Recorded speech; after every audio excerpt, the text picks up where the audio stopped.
नमस्कार दोस्तों, जलवायु पत्रिका के मंच पर आप सबका स्वागत है।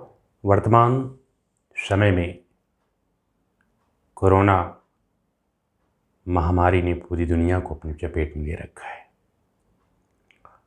और भारत जैसे बड़ी जनसंख्या वाले देश में स्थिति लगातार विकराल होती चली जा रही है। जहां एक तरफ 5 राज्यों में चुनाव की प्रक्रिया चल रही है, देश की सबसे बड़ी जनसंख्या वाली प्रदेश में पंचायत चुनाव चल रहे हैं और परीक्षा का समय भी चल रहा है। ऐसे दौर में कोरोना का लगातार दूसरा दौर पूरी दुनिया को अपनी चपेट में ले रखा है और ख़ासकर भारत के कई राज्य इससे बहुत प्रभावित हो चुके हैं। ऐसे समय में प्रश्न ये उठता है कि आखिर इस महामारी से हम निजात कैसे पाएं? क्या यह निजात सरकारी स्तर से हो सकता है, शासन के प्रयासों के द्वारा हो सकता है, या देश की आम जनमानस के अंदर एक भावना पैदा करके किया जा सकता है? अगर आम जनमानस के अंदर ये भावना पैदा हो गई कि इस महामारी से लड़ने के लिए हम सबको आगे आना पड़ेगा, मुझे लगता है तभी यह महामारी काबू में आ सकती है। ज़रूरत है सबको जागरूक होने की। देखिए, वायरस क्या है? सजीव और निर्जीव के बीच का एक जीव माना जा सकता है। इसका कोई नेचर नहीं होता, इसकी कोई प्रकृति नहीं होती। ऐसी कोई प्रकृति नहीं होती जिससे आप यह बता सकते हैं कि ये कहाँ जीवित रहता है, कैसे सर्वाइव करता है। दरअसल ये ह्यूमन टू ह्यूमन ट्रांसफ़र करता है, मानव टू मानव, एक मानव से दूसरे मानव में जाता है। और जाने का माध्यम क्या है? जाने का माध्यम है एयर टू एयर ट्रांसमिट होता है, कॉन्टैक्ट टू ट्रांसमिट होता है। और इसमें जो हमारे मुख्य आर्गन हैं जो ओपन होते हैं, मुंह है, नाक है, और अदर आर्गन से जहाँ इंटरप्टेड होता है, जहाँ ब्रेकेज होते हैं, वहाँ से भी एंट्री कर सकता है। इसलिए ज़रूरी है कि हमें अपने शरीर के उन चीज़ों को, उस भागों को विशेष तौर पर साफ रखने की ज़रूरत है। जैसे हाथ है, नाक है, मुंह है, इनको ढक के रखने की ज़रूरत है। चेहरे को आप कवर करके रखें, फेस मास्क लगा सकते हैं। और साथ ही साथ अपने आसपास के लोगों से जो डिस्टेंसिंग है, जो सामाजिक दूरी है, उसे बनाए रखना अति आवश्यक है। कुछ दिनों के लिए दोस्ती यारी, संबंध, रिश्तेदारी थोड़ा हमें अवॉइड करना पड़ेगा, हमें बचना पड़ेगा इससे। बगैर बचे यह संभव नहीं है कि हम इस कोरोना महामारी से निजात पा सकें। दरअसल अभी चुनाव की प्रक्रिया में देख रहे हैं कि लाखों लोग रैलियों में निकल रहे हैं। पंचायत चुनाव में लोग प्रचार करने जा रहे हैं, चाहे प्रधान पद के प्रत्याशी, चाहे महाप्रधान हों, चाहे वो बीडीसी के हों। उनके साथ एक हुजूम चल रहा है और सबके पास बिना मास्क के लोग हैं। अब अगर सरकार इस स्तर पर कार्रवाई करती है तो जनता को ये लगेगा कि जहाँ चुनाव है वहाँ कोरोना नहीं है। बिल्कुल, चुनाव आयोग को इस पर ज़रूर निर्देश रखना चाहिए, कड़ाई करनी चाहिए कि इतनी बड़ी रैलियां निकालने का कोई मकसद नहीं है। और चुनाव को रोका भी जा सकता है, चुनाव टाला भी जा सकता है। अगर कोरोना ने फिर से भारत को उसी परिस्थिति में लाया जैसा पिछले साल था, मुझे लगता है कि उससे ज़्यादा खतरनाक स्थिति आ चुकी है। तो पिछले साल जो देश की जीडीपी -23 थी, वो हो सकता है -50 पहुँच जाए, और ऐसी कंडीशन में देश हमारा लगभग 100 साल पीछे चला जाएगा। तो ये ज़रूरी है कि जब शासन और प्रशासन अपनी भूमिका निभाने में नाकामयाब हो तो आम जन को इसके लिए आगे आना पड़ेगा। हमें एक दूसरे को जागरूक करना पड़ेगा। दरअसल कोरोना वायरस की जो प्रवृत्ति है वो लगातार बदलती जा रही है। नए नए स्ट्रेन आ रहे हैं। स्ट्रेन का अर्थ ये होता है कि उसमें जब उत्परिवर्तन होता है तो एक टाइप से दूसरा टाइप में बदल जाते हैं।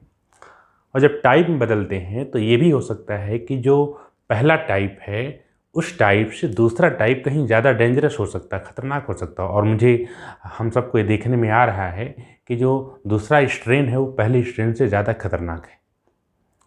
तो इस चेन को तोड़ना, जो कोरोना की चेन है, जैसे मान लीजिए कि आपके आसपास अगल बगल कोई कोरोना का मरीज है, तो वहाँ है, उसके कांटेक्ट में जो लोग आएंगे उनको आप कांटेक्ट ट्रेसिंग करिए, उनके बताइए कि देखिए इस बीमारी से डरने की ज़रूरत नहीं है।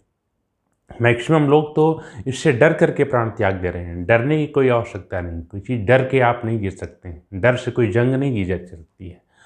तो इसलिए आवश्यक है कि जिनको भी इस तरह के लक्षण आते हैं, बुखार है या सांस लेने में दिक्कत हो रही हो, ठीक है, लगातार सर में दर्द बना हो, या और भी कई ऐसे लक्षण आ गए हैं जो पहले नहीं थे, तो उन्हें अवॉइड करने की ज़रूरत नहीं है। उन्हें RT-PCR के द्वारा टेस्ट करवाना चाहिए।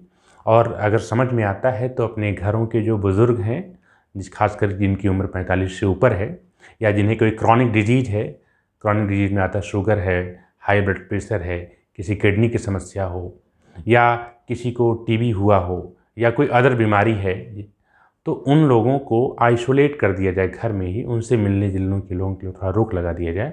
और जो छोटे बच्चे हैं उन्हें भी उन लोगों से दूर रखना अति आवश्यक है। तो इस तरह से हम एक जो चेन है उस चेन को हम ब्रेक कर सकते हैं। और अपने हाथ को अच्छे ढंग से धुलें, दिन में 3-4 बार धुलें, अच्छे ढंग से धुलें। लाइफबॉय साबुन का इस्तेमाल कर सकते हैं या किसी हैंड वाश का इस्तेमाल कर सकते हैं। उससे धुलने से क्या होता है कि अगर आपके हाथ में, आपका हाथ जहाँ भी जिस सरफेस पर जाता है, जिस पर जाता है, वहाँ से अगर टच होता है, तो ये साबुन क्या करता है, साबुन से जो झाग निकलता है, वो झाग क्या करता है, वो कोरोना वायरस के ऊपर जो स्पाइक प्रोटीन होती है, उस स्पाइक प्रोटीन को ब्रेक कर देगा। तो ब्रेक करने से वायरस का जो वजूद है वो विशेष रूप से एक्टिव नहीं हो पाएगा, और आप पर मुझे लगता है कि वो इन्फेक्शन नहीं हो पाएगा। दूसरी सबसे बड़ी चीज़ जो है, जिस पर विशेष ध्यान नहीं दे रहे हैं लोग, वो ये बात ये है कि अपनी शरीर की जो प्रतिरोधक क्षमता, जिसके हम इम्यूनिटी कहते हैं, ठीक है, उसे बरकरार रखना आवश्यक है। और इम्यूनिटी के लिए कोई विशेष प्रयास करने की ज़रूरत नहीं है। जैसे बॉडी के लिए जो फूड की ज़रूरत है, जैसे प्रोटीन लेवल बॉडी का अच्छा होना चाहिए, मिनरल्स विटामिन बॉडी को अच्छे ढंग से मिलना चाहिए, जिसमें विटामिन सी का बहुत बड़ा रोल है। विटामिन सी एंटीऑक्सीडेंट का काम करता है। साथ ही साथ फलों का सेवन ज़्यादा करें, गुनगुना पानी पिएं, पानी का लेवल भी बॉडी में बरकरार रखें। और अगर ऐसी कोई समस्या नज़र आती है जो आपको पहले से नज़र नहीं आ रही थी, पहले नहीं समझ में आ रहा था, तो उस समस्या से उससे डरने की ज़रूरत नहीं है, बल्कि उसे आगे बढ़ के फेस करने की ज़रूरत है। सबसे अच्छा जो उपाय बताया जाता है कोरोना को कंट्रोल करने का, वो 2 उपाय है। आप साफ़ सफाई रखें। आप जहाँ पर सोते हैं, बैठते हैं, ठीक है, उस बेडशीट को साफ़ सुथरा रखें, घर को हमेशा डिसइंफेक्टेंट रखें, फर्श को डिसइंफेक्टेंट रखें, फर्श की धुलाई करें या कोई केमिकल डाल करके उसे पोंछ दें। तो उससे क्या होता है कि जो जर्म्स वगैरह होते हैं वो किल हो जाते हैं। और अपनी जो म्यूनिसिपल बॉडीज़ हैं, नगर पालिका, नगर निगम है, उन्हें आप समय समय पर एप्लीकेशन डालते रहिए या फ़ोन के द्वारा बताते रहिए कि हमारे आसपास गंदगी है, तो गंदगी को साफ़ करवाएं। और साफ़ करवा करके सोडियम हाइपोक्लोराइड का अगर छिड़काव कर दें, तो उससे क्या होता है कि आसपास के जो जर्म्स हैं, जो बहुत बड़ा फैक्टर, बड़ा रोल निभाते हैं इसको फैलाने में, वो चीज़ें थोड़ी सी मिनिमाइज हो जाएंगी। तो एक तरीके से ये बचाव जब किया जा सकता है। और दूसरी बात ये है कि जो भी क्रॉनिक डिजीज़ वाले हैं, जिनको पहले से कोई बीमारी है या उनका इलाज कर रहे हैं, उन पर विशेष फोकस करें, उनके खान पान पर विशेष ध्यान देने की ज़रूरत है।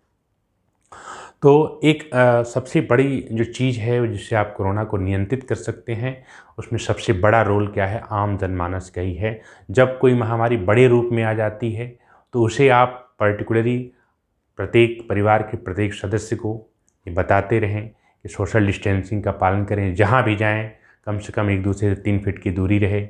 दूरी के साथ साथ विशेष रूप से मास्क का ज़रूर सेवन करें। और ऐसी जगहों पे ना जाएं जहाँ पर क्लस्टर में लोग हैं, मतलब भीड़ में रूप में जमा हैं। आप अपनी सुरक्षा यदि खुद करेंगे तो मुझे लगता है कि सामने वाला भी सुरक्षा करेगा। दूसरी बात कि सिर्फ मास्क लगाने से या हाथ धुलने से ही कोरोना कंट्रोल नहीं होगा। कोरोना को कंट्रोल करने के लिए अपनी बॉडी का जो इम्यून सिस्टम है उसे आपको बरकरार रखना पड़ेगा। तो सुबह से लेकर के शाम तक जो फूड है, वो भोजन है, भोजन अच्छे ढंग से करिए, प्रोटीन का लेवल ठीक ठाक हो, मिनरल्स विटामिन्स भी हों, विटामिन सी, विटामिन डी, ये सारी चीज़ें लेने से मुझे लगता है कि एक हद तक हम इसे नियंत्रित कर सकते हैं। और चेन को तोड़ने का प्रयास हम अपने स्तर से करें। खासकर शहरों में ये बहुत तेज़ी के साथ फैल रहा है। कारण ये है कि शहर के लोग, उनकी जो उत्तर आधुनिक जीवन शैली है, वो अभी कहीं न कहीं से ज़िम्मेदार है इस वायरस को फैलाने में। जैसे एसी का ज़्यादातर इस्तेमाल, कूलर का ज़्यादातर इस्तेमाल करना। तो जब हम अपने प्राकृतिक वातावरण से दूर हटते हैं और कृत्रिम वातावरण में आते हैं, तो जो हमारी इम्यूनिटी है, जो हमारी प्रतिरोधक क्षमता है, वो पहले की अपेक्षा कम काम करने लगती है। तो ये भी एक बड़ा रोल है। तो प्रयास ये करना चाहिए कि ऐसी जगहों पर बैठना चाहिए जहाँ पर शुद्ध ऑक्सीजन हो। पेड़ पौधे तो वैसे ही हम लोगों ने तबाह कर डाले हैं, काट डाले हैं। और मुझे लगता है कि आज मैं एक रिसर्च पढ़ रहा था, उस रिसर्च में मैंने देखा कि उसमें अनुमान लगाया गया था कि सदी में इतनी पहली बार इस तरह से ये वायरस फैला हुआ है, उसके पीछे कहीं न कहीं से प्राकृतिक धरोहरों का जो विनाश हो रहा है, जंगलों का विनाश हो रहा है, हमारी जो वाटर बॉडीज़ हैं पॉल्यूटेड हैं, हम जो भोजन कर रहे हैं वो भी कहीं न कहीं से इन्फेक्टेड हैं। तो इनका एक बड़ा रोल है और ये पर्यावरण का एक सिग्नल है कि पर्यावरण खतरे में है। और ये सिग्नल, ये वायरस का ही ज़िम्मेदार है। एक शोध की बात मैं बता रहा हूँ, उसमें कई तर्कों से बात कही गई है। तो मुझे लगता है कि हम लोगों को अगर भविष्य में स्वच्छ रहना है, सुरक्षित रहना है, तो हमें प्राकृतिक संरक्षण को ही भी विशेष रूप से ध्यान देना पड़ेगा। तो मैं अपनी इस जलवायु पत्रिका के चैनल के माध्यम से आप सबसे अपील करता हूँ कि आप खुद जागरूक होइए, आप खुद जागरूक होइए, आप खुद इस कोरोना महामारी से लड़ने के लिए आगे आइए। अगली बार हम आपसे फिर कोरोना वायरस के टेक्निकल मुद्दों पर आपसे बात करें। तब तक के लिए धन्यवाद।